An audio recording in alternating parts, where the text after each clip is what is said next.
Could you use a quick tip daily? How about a tip that can impact your day? My name is Raphael. Join me as I bring you tips by experts around the world. These experts have shared their knowledge and wisdom with me and will directly share them with you.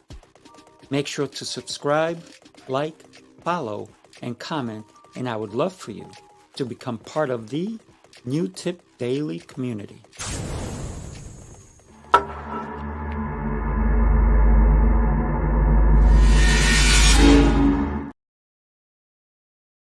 Good morning. Happy Monday. Happy Business Monday. Hope you are doing exceptional. I hope you had an amazing Thanksgiving and a couple of days off, or you did Friday shopping. And that's what we want to talk about today. Returns. What if this past week, a lot of people have gone online, they've gone into stores, there have been specials all over the place. There's some going on today, especially Cyber Monday. What did you purchase? Are you happy about your purchases? As a store owner, whether you're an online or a brick and mortar, you have to consider that. People go home and have a buyer's remorse, if you will. So, buyer's remorse, what does that truly mean? It means they don't want the stuff, they don't want it at all. Or, here's the or, they loved it. They loved it. They maybe have bought it for somebody. And they tell that person, and that person goes, I don't really want that. Oh, why'd you buy that? Or even if you bought something for yourself or they bought something for themselves, they come home and they're made to feel guilty for buying it. Now, don't get me wrong. If you use the money for the baby's formula or the diapers or the food that's supposed to go on the table, yeah, that's not cool. Nobody should do that. But a lot of people will buy things that they really don't need. And because they were at the store, they're like, oh, that looks really cool. I think it would look great in my home. They take it home and they put it in their home, and it's like, doesn't go. Ugh. So a lot of people have this remorse of what they bought.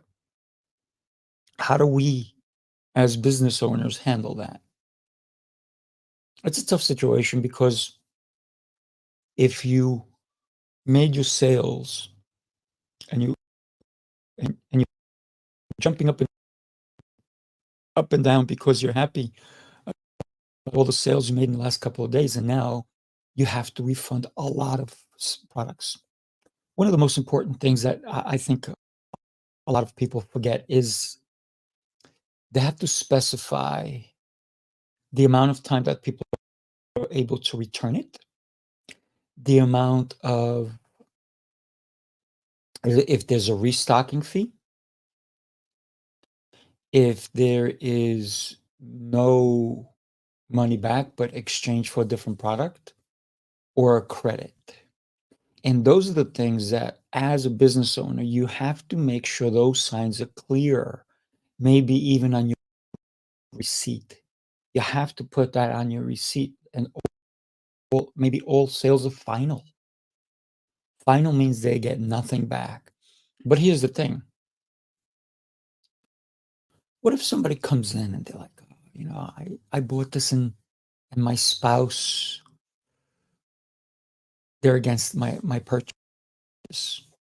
So as a brick and mortar business, you have to ask yourself a couple of questions. Do you want this person back in your store or not? Does it really cost you anything to take an item back? Be honest. What if it's an item that you haven't been able to sell maybe 1 year, 2 years, 8 months, 5 years, and that one person came and bought it, now they want to return it? At that point, you can always turn around and say, hey, our policy is our policy, and you can go by that. Or you can take it back on credit. they can get credit for certain things. So you got to consider all the different aspects of what's happening when somebody comes to return something. They want to be satisfied when they leave. They want a happy ending, if you will. If we don't give them a happy ending, they're going to tell everybody about the negative experience they had at your store, even if it's not true. They're going to say, so and so didn't take this back. Now I'm stuck with it, blah, blah, blah, blah. But what if you said, we'd be happy to take it back, give you a store credit. And by the way, if you pick something up right now, I'll even give you a percentage off, 5%, whatever it is. That person is going to now tell everyone, not only did they take it back, but they went above and beyond. And guess what? They will always have my business. That's how you claim a customer, a repeat customer. This is what you want if you own a brick and mortar. Even if you do an online and you say, hey, no problem, we'll take that exchange back. One of the things that Amazon does, if the product is not worth the shipping value, a lot of times they'll say, don't worry, just keep it. And they give you your money back. They give you your money back. Like, what? Why do you think Amazon is so successful? They have returns that you can do absolutely no charge. Well, there are charges if you don't follow their guidelines. So follow their guidelines. But not just Amazon. You can be that. You can be that person. You can be that online experience that people go, I want to shop with them again, or tell their friends or family. So we want to, as we have consumers coming in to purchase our stuff, we want repeat business. That's really the foundation of business, is to have a repeat customer.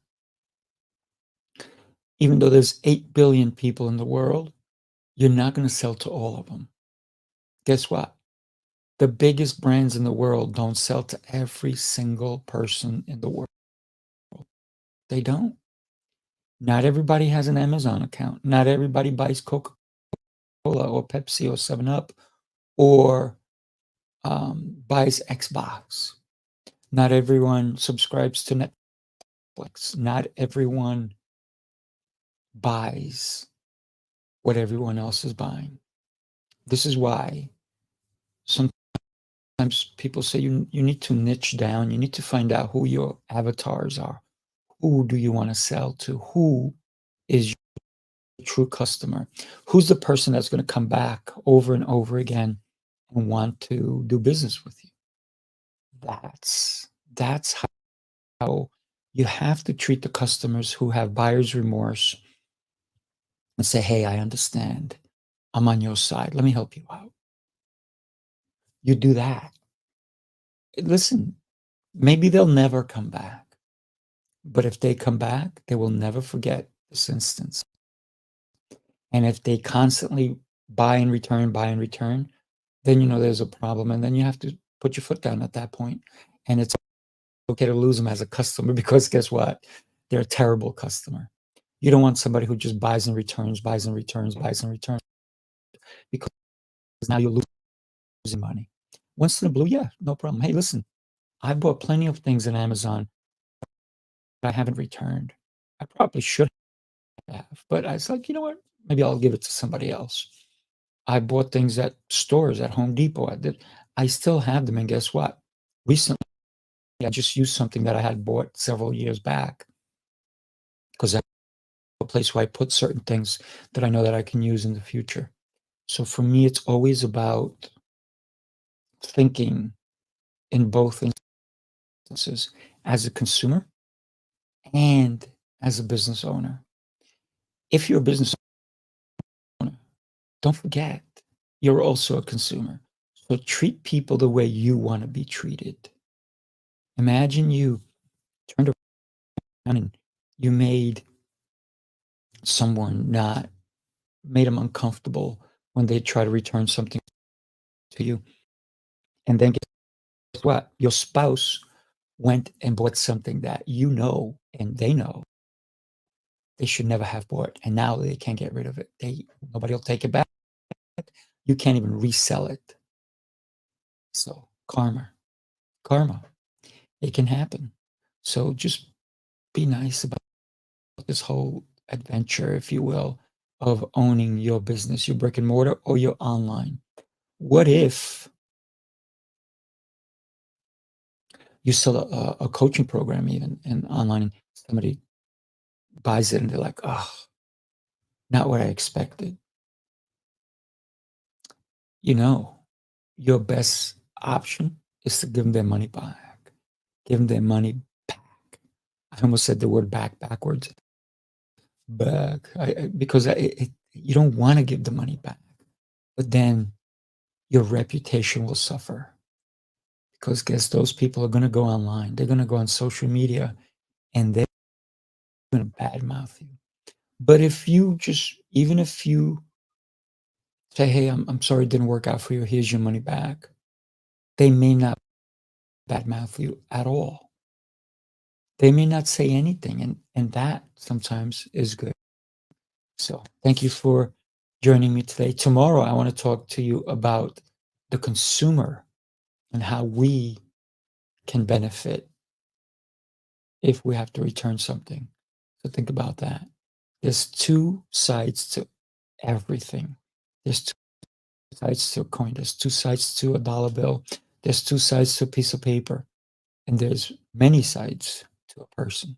So I look forward to seeing you tomorrow. Do me a favor, if you like this show, like, share, and follow. Tell your loved ones. Let me know if there's a tip that you learned here or you refreshed for you. And you go, oh, I forgot about that. I'd love to hear some tips that you may have. Thank you so much for joining me. I look forward to seeing you tomorrow. Make sure to have yourself an exceptional Monday.